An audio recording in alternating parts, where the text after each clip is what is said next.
Je voudrais d'abord rendre grâce à Allah, le Tout-Puissant, de permettre à notre peuple de poser ce jour un pas important dans la voie de la réconciliation.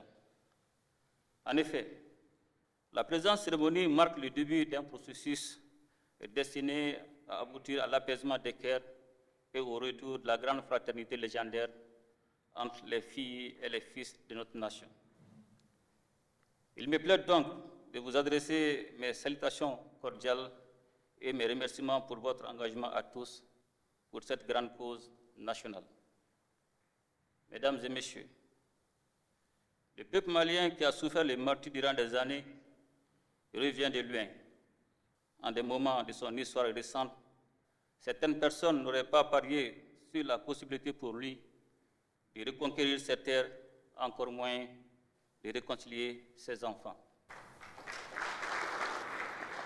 Mesdames et messieurs, nous devons cela à notre histoire millénaire, marquée par l'existence des grands empires et royaumes qui ont réalisé un brassage socio-culturel donnant naissance à des communautés ayant toujours vécu en symbiose et dans la complémentarité. Elles ont ainsi mis en place des systèmes d'échange mutuellement bénéfiques entre les produits de l'agriculture, du pastoralisme, de la pêche et de l'artisanat, et créant de fait un contexte économique harmonisé. Sur le plan sociologique, nos ancêtres ont inventé des institutions et des relations sociales qui ont créé l'harmonie et la solidarité entre les personnes et les groupes. Une de ces institutions, la parenté à plaisanterie, autrement dit le sinanguya, qui est un véritable ciment social et qui crée des liens quasiment sacrés entre différents groupes ethniques. Mesdames et messieurs, même au plus fort de la crise multiforme que traverse notre pays, pendant que les services de l'État s'étaient retirés de certaines localités, c'est le tissu social, pétri de solidarité et d'humanisme, qui a permis aux populations de se supporter pour mieux envisager l'avenir. C'est justement pour cette raison que les ennemis de notre peuple ont essayé de créer la mésentente entre nos populations pour les entraîner dans des conflits intracommunautaires et intercommunautaires. C'est ainsi que plusieurs de nos communautés ont été endeuillées par des assassinats de femmes, d'enfants et de vieilles personnes.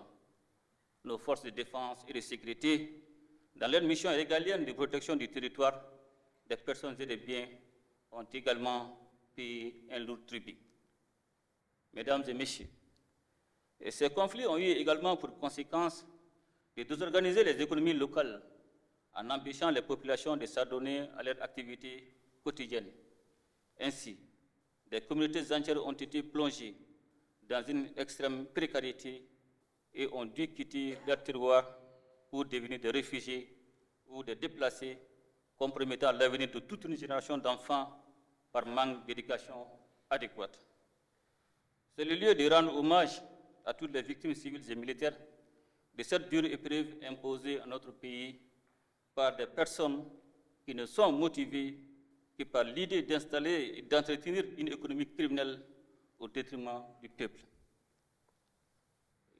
Je voudrais aussi saluer la résilience dont l'ensemble du peuple malien a fait preuve et qui nous a permis de maintenir le cap malgré l'adversité que nous affrontons quotidiennement.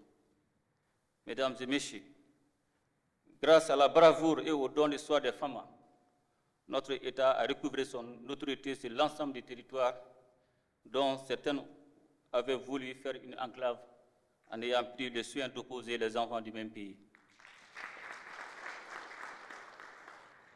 Cette unité retrouvée par notre peuple a été saluée par l'ensemble de ses filles et fils, et fiers de leur histoire commune et animés par un fort sentiment patriotique et la volonté ferme de recoudre le tissu social malheureusement fragilisé par les conflits inutiles. Aussi, nous avons décidé de créer les conditions d'un dialogue entre les filles et les fils de notre peuple, conduits par eux-mêmes en vue de restaurer la paix, de consolider l'unité nationale et de raviver le vivre ensemble. Ceci était d'une urgente nécessité, tant l'accord pour la paix et la réconciliation issu du processus d'Alger était devenu pour certains acteurs un fonds de commerce et un moyen de prolonger la souffrance des populations meurtries. C'est la raison pour laquelle les autorités de la transition ont décidé, en toute responsabilité, d'y mettre fin. Mesdames et messieurs, nous avons tous les atouts pour réussir un dialogue direct entre les Maliens. En effet, à travers des valeurs sociétales, nos ancêtres ont instauré une culture de paix et de solidarité fondée sur des règles dont le respect est garanti par l'ensemble de la communauté. Il nous faut donc puiser dans notre histoire pour construire une mémoire collective à la fois pour notre génération actuelle et future, afin que nous ne retombions plus jamais dans des situations de déchirement. Mesdames et messieurs les membres du comité de pilotage, je voudrais vous féliciter pour les choix portés sur vos personnes et attirer en même temps votre attention sur votre responsabilité au regard des enjeux liés à la mission qui vous est confiée. Vous comprenez bien qu'aujourd'hui, il nous faut questionner sans complaisance notre société afin de comprendre les causes apparentes et profondes des conflits qui la minent.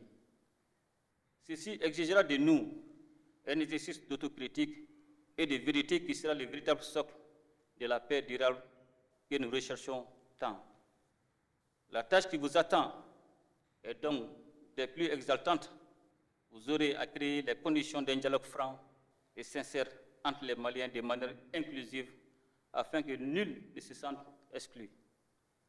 Toutes les voix doivent être écoutées et tous les avis doivent pouvoir s'exprimer. Il s'agit donc, comme le dit l'expression populaire, de laver le linge sale en famille. En tout état de cause, tout au long du processus de dialogue, vous devez avoir comme boussole les trois principes qui guident désormais l'action publique dans notre pays, à savoir le respect de la souveraineté du Mali, le respect des choix stratégiques et des choix des partenaires opérés par le Mali, la défense des intérêts du peuple malien dans les décisions prises. Mesdames et messieurs, à l'issue de ce dialogue, décidé et conduit par les Maliens eux-mêmes, sans ingérence extérieure, c'est un peuple réconcilié et rassuré qui devra pouvoir exprimer à l'unisson sa confiance en l'avenir. Ce faisant, il aura prouvé encore une fois de plus sa capacité à régler lui-même ses propres problèmes et à renforcer chaque jour sa souveraineté. Cependant, il n'y aura aucune place dans ce grand forum national pour les ennemis de notre peuple qui veulent remettre en cause l'unicité et la laïcité de l'État, ainsi que l'intégrité de notre territoire. Mesdames et messieurs, la paix totale et durable est à notre portée. Il suffit que chacun de nous en fasse sa préoccupation et s'y consacre. Ensemble, nous ferons le Mali croix, qu'Allah bénisse le Mali et protège les Maliens. Je vous remercie.